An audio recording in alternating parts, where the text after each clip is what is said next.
Hai guys, akhir-akhir ini lagi banyak banget nakes yang cerita di VT mereka nih bahwa mereka dapat pasien yang kena penyakit gondongan. Nah, gondongan itu apa?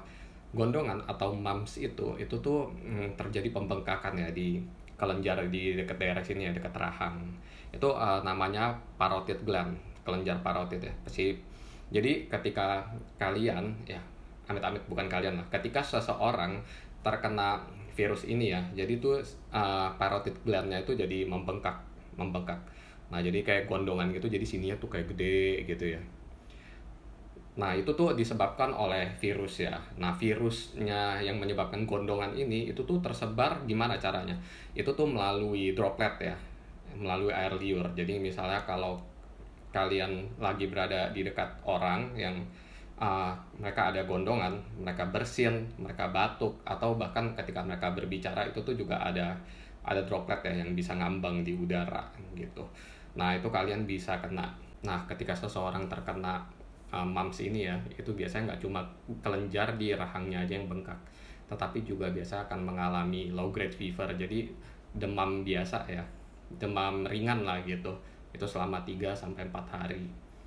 Dan habis itu juga mereka akan merasa letih ya, gampang capek.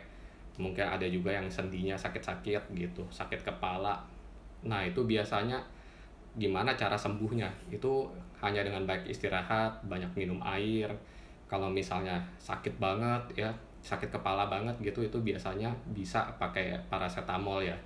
Itu biasanya akan lewat sendiri dengan sendirinya gitu. Karena imun kita sendiri juga fight terus ya untuk menyembuhkan tubuh kita. Dan mumps itu biasanya juga kategorinya tuh bukan yang penyakit parah ya.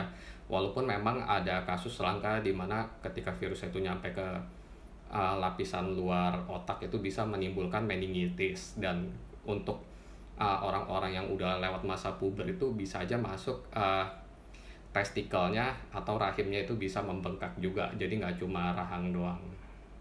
Nah, jadi untuk kalian, kalau misalnya kalian ngerasa tubuhnya lagi kurang fit ya, karena kenapa dibilangnya pas lagi kurang fit, karena ya memang ketika tubuh kita kurang fit itu lebih gampang kena penyakit ya, karena imun kita nggak bisa ngelawan gitu virus yang masuk ke dalam tubuh kita ya. Kalau misalnya kurang fit terus aktivitas di luar, itu mungkin ada baiknya pakai masker. Dan juga untuk kalian sendiri yang bersin-bersin ya, atau lagi ada flu, kalian juga tanggung jawab nggak cuma ke diri sendiri tetapi ke orang lain juga ya. Apalagi kalau kalian lagi aktivitas di luar, kalian bisa pakai masker. Atau misalnya kalau kalian lagi bersin, kalian tutup ya, begini gitu loh bersinnya. Karena droplet itu udah ada studinya ya, itu droplet itu kalau misalnya kalian bersin itu speednya tuh kencang sekali ya. Itu tuh bisa radiusnya bisa sampai berapa meter gitu. Nah, kedua itu speed yang lebih rendah itu batuk, dan ketiga yang paling lontaran dropletnya itu yang paling rendah ya pada saat kita berbicara. Jadi ketika kita berbicara pun kita bisa nyipratin liur juga kan. Nah, jadi kalau kita cipratin liur kita dan itu ada virus, itu bisa kena ke orang lain juga. Stay safe.